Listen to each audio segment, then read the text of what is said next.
jinai nori, kad pataisytų dantis. Čia lempa. Čia irgi lempa.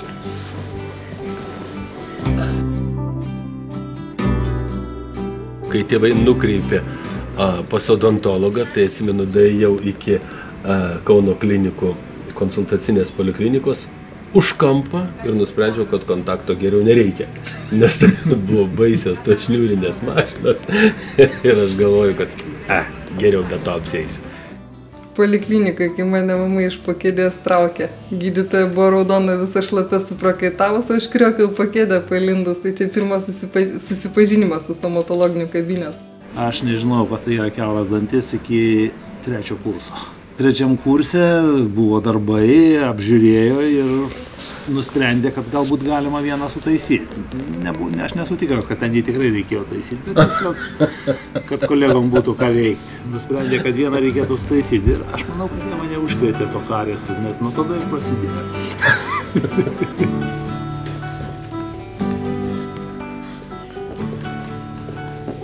Šičia atėjo žmogus pažiūrėti, uždengė langus šitus, valgo daug saldumynų. Pradeda skaudėti ir tada būna ten skilių. Ir gydytojas buvo su akiniais tokiais šiek tiek, taip lengvai patamsintais ir aš viską galėjau matyti. Jisai dirba burnoje, o aš viską matau ant jo akinių stiklų.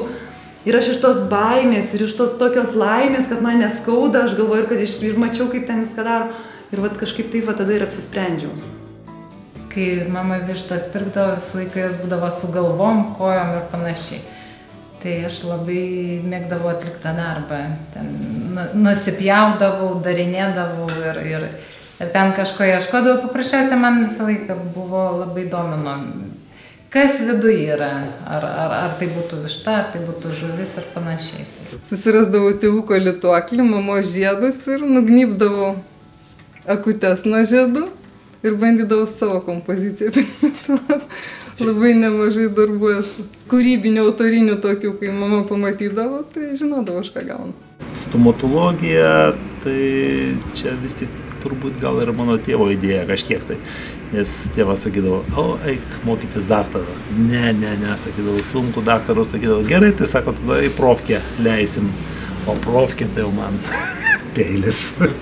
Į profkę jau ne už ką. Reikėjo jau galvoti, kur stoti. Tėvelis sako, gal tu į technikų stok? Nu gerai, sakau, koks ten darbas, sako, krapštytis reikia daug, gerai, sakau. Buvau įstojęs į veterinarijos gydytojus, bet paskui aš ten atsimedu, kai čia įstojau, atsimedu dokumentus ir čia atėjau. Nes buvo melžimo konkursas rugsėjo 3, o melžą aš niekada nemelžęs, tai sakiau viskas, ačiū. Čia atėjau.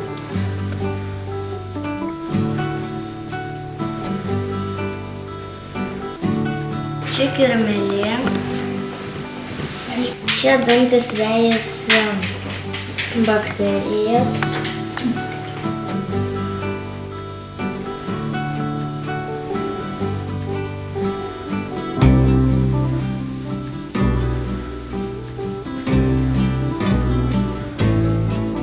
O jeigu apie idėją, tai idėja iš esmės buvo Andriaus.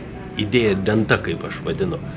Tada jau buvo prasidėję kooperatyvai visokie sovietmetis, jau buvo pradėjęs po biškį griūti, Gorbačiovas, panašiai. Ir vienas pacientas atėjo pas mane, sakykime, su lagaminu rublių. Sako, gal norit, sako, galiu duoti, sako, po kiek jisai 30 000, kiek tada davė. Tais laikais gan nemažai pinigai buvo.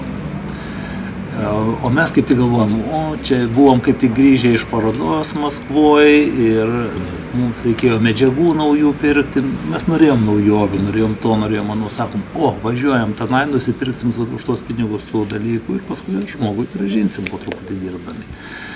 Tai va taip ir išskridom į Omską.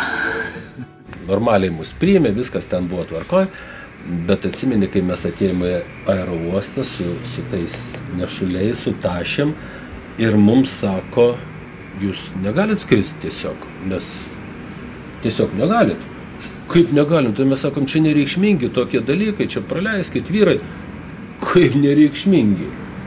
Tai aš dar tada atsimenu, leptelėjau, tai kad čia kas čia miltelius mes vežam. Atsimeni, kaip miltelius, nu, tipo narkotikai, žinai. Aha, nu, tai mes jūs pačiupinėsim tada. Daug kas dirbdavo privačiai ten, ar kur garažiukė, ar kur vis tiek. Ai, tai namuose, prie tai namuose, tai kur nors, bet taip, kad įsteigti firmą ir tenai, žodžiu, kompaniją įsteigti ir ten dirbti, tai mes buvom tikrai pirmieji tos ryties. Dirbau auksą, su auksu dirbau ir man jis taip įgriso, taip nusibodo, aš norėjau kažką tai daugiau. Sakau, Petrai, man taip nusibodo, aš sakau, nežinau, tikriausiai pomidorius eisiu auginti. Sako, ne, neik, einam su manim. Ir aš supratau, kad iš esmės esi niekas žmogus vienas, tai kolektyvas jėga. Tai vat neteksi ten perio arba endo arba kažko tai ir viskas.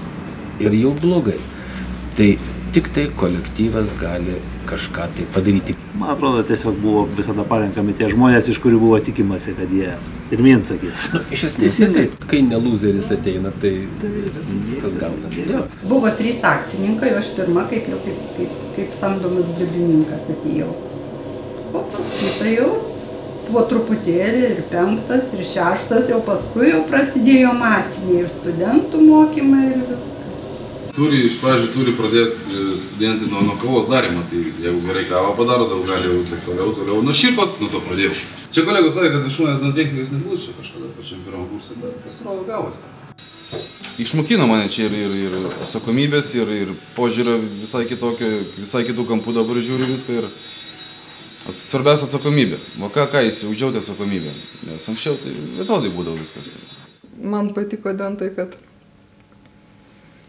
kiekvienas kitoks žmogus ir kiekvienas kažkaip priimamas į kolektyvą su savo pliusais, su savo minusais, atrandamas savo mėgstamas kampas ir, nu, va, tiesiog. Žmonės, kai laisvi, va, jie atlaisvėja, jie špilkuoja, jie šneka, ką nori. Tai va toks jaunas, geras organizmas. Dantukai kariauja prieš kirmėles, nes gadina dantukus. Man tai dėstytojo žodžiai tokie buvo įstrigę, kad dantų technikas tai dirba 24 valandas per parą čia pirmam kursam. Ne, taip nebūna, čia nesąmonė, čia taip. Nu, dabar supratau, kad tikrai dirba. Kad 24 valandų šis dar net neužtenka, mažai čia dar tai dantų technikai. Profesinė liga visada, kai kur nors tarp nepažįstamų, kartais nepatogiai pasijaučiu, kai žmogus mato pirmą kartą, o mes žiūrim televiziją ir pasakau, Jėzau, kokie baisus priekiniai protezai. Taip, nueini į svečius ir matai, kad 8 danty yra kariesas su kažkuo kalbant, nors tau visai neįdomu, ar ten yra kariesas ar nėra. Nu ir šeimos nariai sako, tu tik tai matai visų dantis ir burnas, tai tiesiog profesinis mūsų dalykas. Tada būdavo, kad kol žmogus nenusišypso, negalėdavau pažinti, kur jį matęs. Pavyzdžiui, pamatau dantis, iš karto prisimenu ir pažįstu tą žmogų. Ne, tai visą laiką būna koks giminių, koks suvažiavimas ar dar kas nors, tai visą laiką, turimės dantų techniką ir jau jie galvoja, kad aš padarysiu tai, kad dantys jam nemokamai. Tai jau būna taip, kad jau aš tą sąrašą turiu, galėčiau 5 aukščių sieną surašyti, kad aš mamai darau 2 metai. Vis darau ir vis nėra laiko, nes yra kažkaip vis nemokamas darbas. Už tai gaunasi, taip, yra skubesnių, tai taip. Nu, aš atsiprašau, mama. Labai atsiprašau, bet aš jai padarysiu, sakiau, 2.12. Čia yra šitie kirmėlės, o čia, čia tie yra dantukai. O šitas labai supykęs ir šauna tokias strėlės. Pavojingesnės tai yra dantuko strėlės.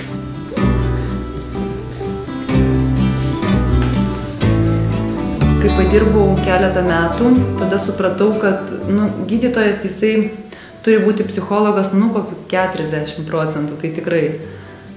Reikia žinių, kaip atrodo tas dantis, anatominių žinių, bet reikia ir to pajautimo, reikia ir meno. Čia vis tiek turi biškį gyslelę žmonės turėti, kurie ateina. Kad pagauti tuos visus niuansus ir atspalvių ir formų. Jie turbūt daugiau menininkai. Man, pavyzdžiui, tie dantis ten visi vienodi, žinai. O technikas jis jau, ten, žinai, ten vagelis, ten turi būti biškai tokia spalva, ten biškai kitokia spalva. Nu, čia iš tikrųjų turi gaminti grožį.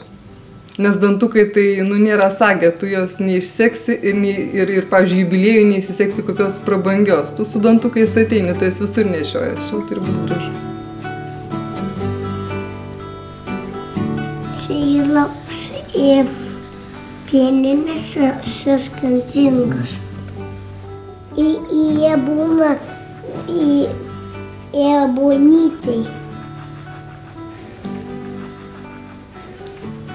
Ir paskui gydo lovai.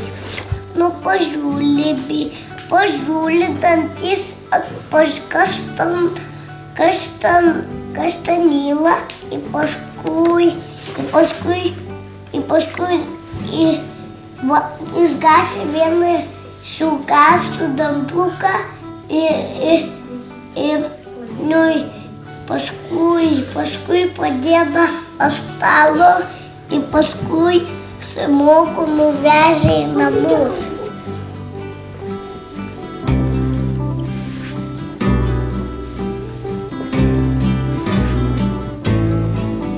Pacientai dabar labai išprusę, viena labai duoda tikriausiai daug, tas visagalis internetas, jie viską pasiskaitę ateina ir jau daug žino, jie tik tai paskui maždaug, ką jūs galvojate apie tai klausia, ne aš norėčiau sužinoti iš jūsų, bet ką jūs galvojate apie tai, man ten tą ar tą pasirinkti, ten skalavimui, tarp kitko, ar šiaip.